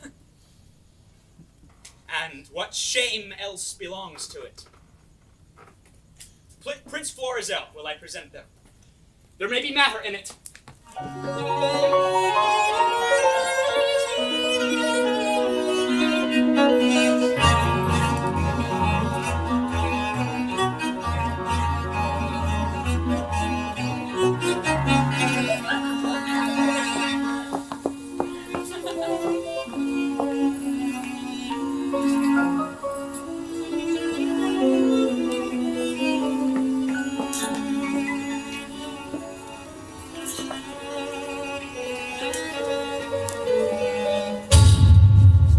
Sir, you have done enough, and have performed a saint-like sorrow. No fault could you make which you have not redeemed. Indeed, paid down more penitence than done trespass. At the last, do as the heavens have done. Forget your evil. With them, forgive yourself. Whilst I remember her and her virtues, I cannot forget my blemishes in them, and so still think of the wrong I did myself, which was so much that ereless it had left my kingdom, and destroyed the sweetest companion that e'er man bred his hopes out of. True, too true, my lord. If one by one you wedded all the world, or from the all that are took something good to make the perfect woman, she you killed would be unparalleled. I think so. Killed. She I killed. I did so, but thou strikest me sorely to say I did. It is as bitter upon thy tongue as in my thought. Now, good now, say so but seldom. Not at all, good lady. You might have spoken 1,000 things that would have done the time more benefit, and graced your kindness better. You are one of those who would have him wed again. If you would not so, you pity not the state, nor the remembrance of his most sovereign name. Consider little what dangers by his highness fail of issue may drop upon his kingdom. There is none worthy respecting her that's gone. Besides, the gods will have fulfilled their secret purposes. For was it not the divine Apollo said, 'tis not the tenor of his oracle, that King Leontes shall not have an heir till his lost child be found? Care not for issue, the crown will find an heir. Good Paulina, who hast the memory of Hermione, I know in honor. Oh, that ever I had squared me to thy counsel. Then, even now, I might have looked upon my queen's full eyes, have taken treasure from her lips. Thou speakst truth, no more such wives, therefore no wife. So one that gives out himself, Prince Florizel, son of Polixenes, with his princess. She, the fairest I have yet beheld, desires access to your high presence. What with him? He comes not like to his father's greatness. What train? But few, and those but mean. His princess, say you with him? I, the most peerless piece of earth, I think, that ere the sun shone bright on. Go, assisted with this honored lady, and bring them unto our embracement. Still, 'tis strange she thus should steal upon us. Had our prince, jewel of children, but seen this hour, he had paired well with this lord. There was not full a month between their births. Prithee, no more, cease. Thou knowest he dies to me again when talked of. There come. Were I but 21, your father's image is so hid in you, his very heir, that I should call you brother as I did him. Most dearly welcome. And your fair princess. Goddess. Oh, alas. I lost a couple that twixt heaven and earth might thus have stood, begetting wonder as you, gracious couple, do. And then I lost all mine own folly, the society, amity too, of your brave father, whom though bearing misery, I desire my life once more to look on him. By his command, have I here touched Cecilia, and from him give you all greetings that a king at friend can send his brother. And but infirmity which waits upon worn times hath something seized his wastability. He had himself the lands and waters twixt your throne and his measured to look upon you, whom he loves. He bade me say so, more than all the scepters and those that bear them living. Oh, my brother, you have a holy father, against whose person, so sacred as it is, I have done sin, for which the heavens, taking angry note, have left me issueless. And your father is blessed, as he from heaven merits it with you, worthy his goodness. What might I have been? Might I, a son and daughter, now have looked on such goodly things as you? Most noble sir, that which I shall report will bear no credit, were not the proof so nigh. Please you, great sir, Bohemia greets you from himself by me, desires you to attach his son, who has his dignity and duty both cast off, fled from his father, from his hopes, and with a shepherd's daughter. Where's Bohemia? Speak. Here, in your city. I now came from him. I speak amazedly, and he becomes my marvel and my message. To your court, while hastening in the chase of this fair couple, meet ye on the way the father of this seeming lady and her brother, having both their countries quitted with this young prince. Camillo has betrayed me? Whose honor and whose honesty till now endured all weathers? Lay it so to her charge. She's with the king, your father. Who? Camillo! Camillo, sir. I now spake with her, who now has these poor men in question. Never saw I wretches so quake. They kneel, they kiss the earth, swear themselves as often as they speak. Bohemia stops his ears and threatens them with divers deaths in death. Oh, my poor father! The heaven sent spies upon us will not have our contract celebrated. You are married. We are not, sir. Nor are we like to be. The stars I see will kiss the valleys first, the odds for high and lows alike. My lord, is this the daughter of a king? She is. When once she is my wife. That once, I see by your good father's speed, will come on very slowly. I'm sorry. Most sorry you have broken from his likeness, where you were tied in duty. And as sorry, your choice is not so rich in worth as beauty that you might well enjoy her. Dear, look up. Though fortune, visible and enemy, should chase us with my father, power no jot hath she to change our loves. Beseech you, sir, remember, since you owe no more to time than I do now, with thought of such affections, step forth mine advocate. At your request, my father will grant precious things as trifles. Would he do so? I'll beg your precious mistress, which accounts for the trifle. But your petition is yet unanswered. I will to your father. Your honor not o'erthrown by your desires? I am friend to them and you. Upon which errand I now go toward him. Therefore follow me, mark which way I make. Come, good my lord.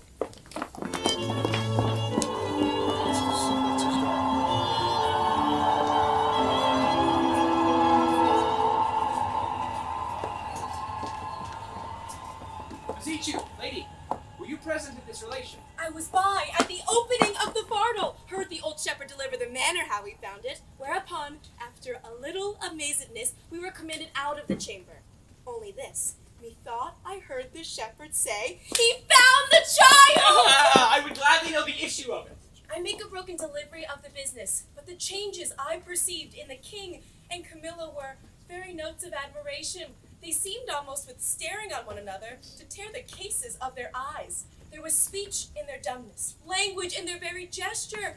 They looked as they had heard of a world ransomed, or one destroyed. A notable passion of wonder appeared in them, but the wisest beholder that knew no more but seeing could not say if the importance were joy or sorrow. Here comes another that haply knows more. The news, good sir! Nothing but bonfires. The oracle is fulfilled. The king's daughter is found. Oh, such a deal of wonders is broken out within the hour. Ballad makers cannot be able to express it. Here comes two of the king's followers. They can deliver you more. How goes it now, friend? This news, which is called true, is so like an old tale that the verity of it is in strong suspicion. Has the king found his heir? Most true! Oh, if ever truth were pregnant by circumstance. That which you hear, you'll swear you see. There is such unity in the proofs. The mantle of Queen Hermione's, her jewel about the neck of it, the letters of Antigonus found with it, which they know to be his character, the majesty of the creature in resemblance of the mother, the affection of nobleness which nature shows above her breeding, and many of other evidences proclaim her with all certainty to be the king's daughter! Did you see the meaning of the two kings? No! Then you have lost a sight which was to be seen, cannot be spoken of. There, might you have beheld one joy, crown another so, and in such manner that it seemed sorrow wept to take leave of them. For their joy waded in tears. There was casting up of eyes, holding up of hands and countenances, of such distraction that they were to be known by garment, not by favor. The king, being ready to leap out of himself for joy of his found daughter, as if that joy were now become a loss, cries, "Oh, thy mother, thy mother." Then asks Bohemian forgiveness, then embraces his son-in-law, then again worries he his daughter with clipping her, and now he thanks the old shepherd, which stands by like a weather-bitten conduit of many kings' reigns. I have never heard of such another encounter, which lames report to follow it, and undoes description to do it. What, pray you, became of Antigonus, who carried hence the child? He was torn to pieces with a bear! This avouches the shepherd's son, who was not only his innocence, which seems much to justify him, but a handkerchief and some rings of his that Paulina knows. What became of his bark and his followers? Wrecked the same instant of their master's death, and in view of the shepherd, so that all the evidences which aided to expose the child even then were lost when it was found. But oh, the noble combat twixt joy and sorrow was fought in Paulina. She had one eye declined for the loss of her husband, another elevated that the oracle was fulfilled. She lifted the princess from the earth, and so locks her in, embracing, as if she would pin her to her heart, that she might no more be in danger of losing. One of the prettiest touches was when, at the relation of the queen's death, the manner how she came to it, bravely confessed and lamented by the king, how attentiveness wounded his daughter, till from one side of dolor to the next she would with, and alas, I would fain say bleed tears, for I am sure my heart wept blood. Who was most marble there, changed color, some swooned, all sorrowed. If all the world could have seen it, the woe had been universal. Are they returned to the court? No, the princess, hearing of her mother's statue, which is in the keeping of Paulina, a piece many years in doing, and so near Hermione that they say one would speak to it and stand in hope of answer. Thither, with all the greediness of affection, are they gone. Shall we thither, and with our company piece the rejoicing?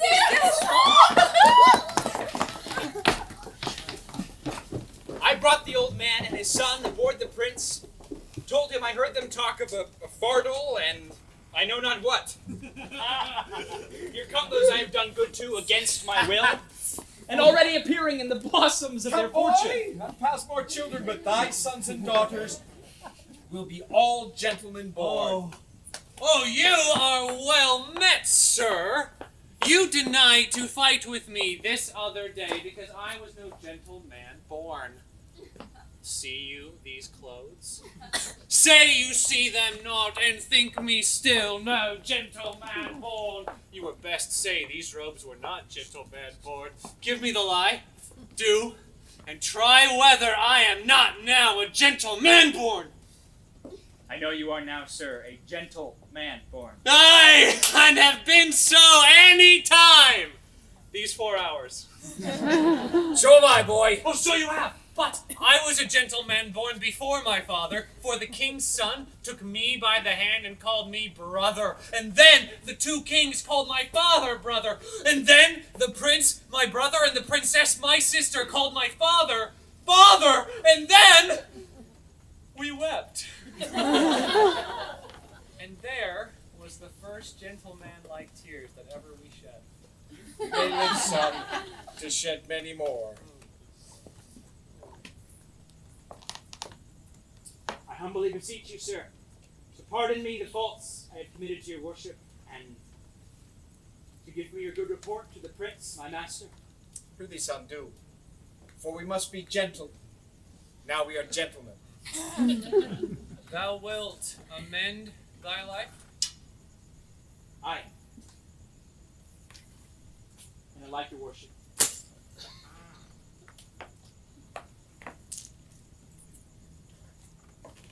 Give me thy hand. I will swear to the prince, thou art as honest a true fellow as any is in Bohemia. You may say it, but not swear it. Not swear it. Now I am a gentleman. Let boors and franklins say it. I'll swear it! Come, follow us. We'll be thy good masters.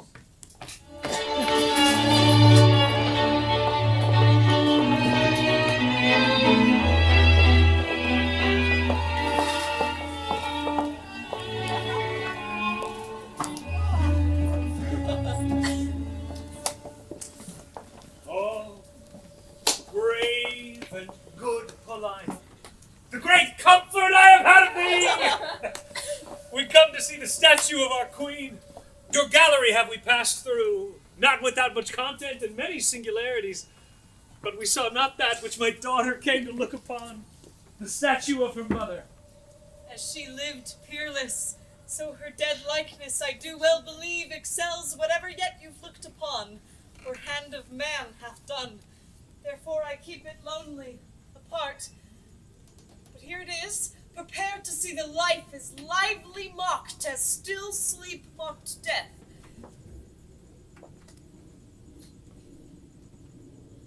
Behold, and say 'tis well.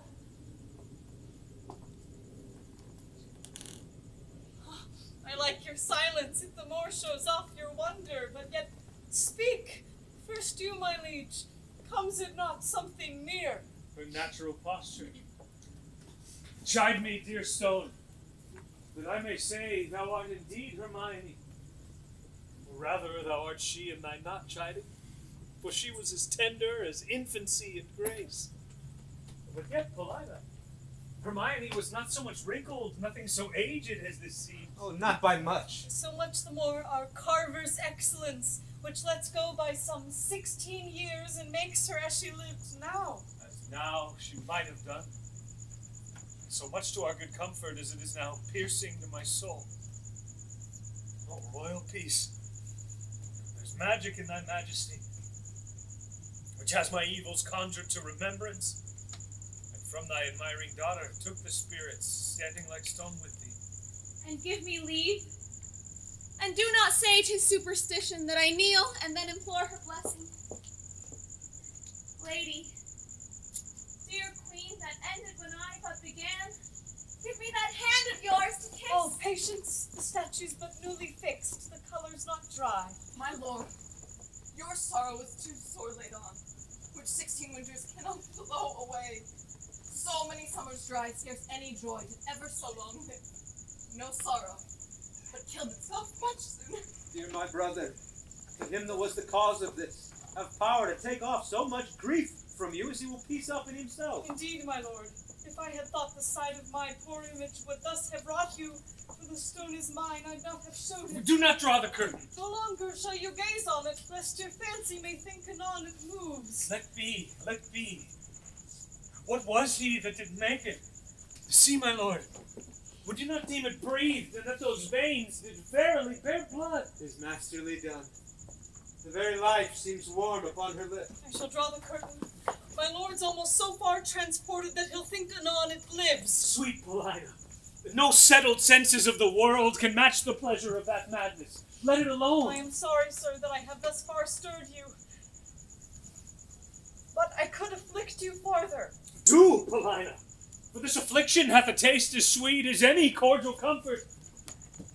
Let no man mock me, for I will kiss her. Oh, good my lord, forbear. Shall I draw the curtain? No, not for 20 years. So long could I stand by, a looker on. Either forbear, quit presently the chapel, or resolve you for more amazement. If you can behold it, I'll make the statue move, indeed, descend and take you by the hand. But then you'll think, which I protest against, I am assisted by wicked powers. What you can make her do, I am content to look upon. What to speak, I am content to hear. it is required that you do awake your faith, then all stand still. On those that think it is a lawful business I am about, let them depart. Proceed. No foot shall stir. Music, awake her, strike.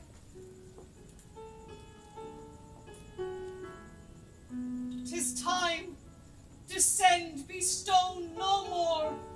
Approach, strike all that look upon with marvel. Come, I'll fill your grave up. Stir, nay, come away. Bequeath your death to numbness, for from him dear life redeems you. You perceive, she stirs. Start not, for action shall be as holy as you hear my spell is lawful. Do not shun her until you see her die again, for then you kill her double. Nay, present your hand. When she was young, you wooed her. Now in age is she become the suitor. She's warm!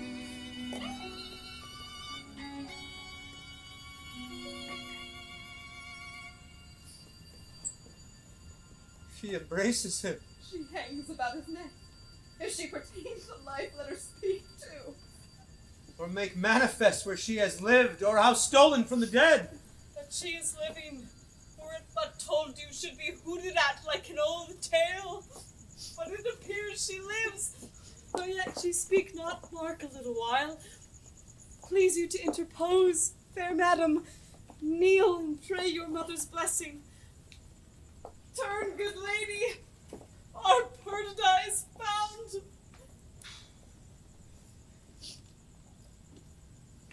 Look down, you gods, and from your sacred vials pour your graces upon my daughter's head. Tell me, mine own, where hast thou been preserved, where lived, how found thy father's court? For thou shalt hear that I, knowing by Paulina that the oracle gave hope that was in being, having preserved myself to see the issue. Oh, there's time enough for that. Go together, you precious winners all. Your exaltation partake to everyone.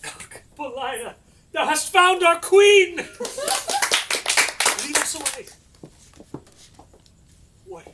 Look upon my brother.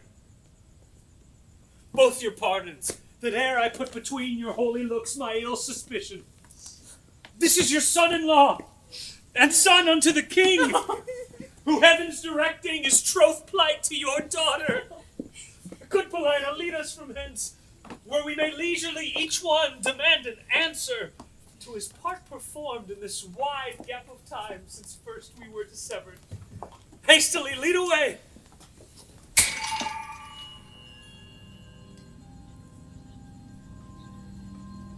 Aye, that please some, try all, both joy and terror, of good and bad, that makes and unfolds error. In the name of time, I bid you farewell.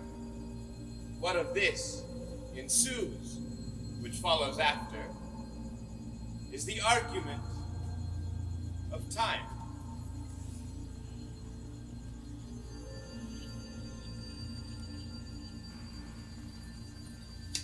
Thank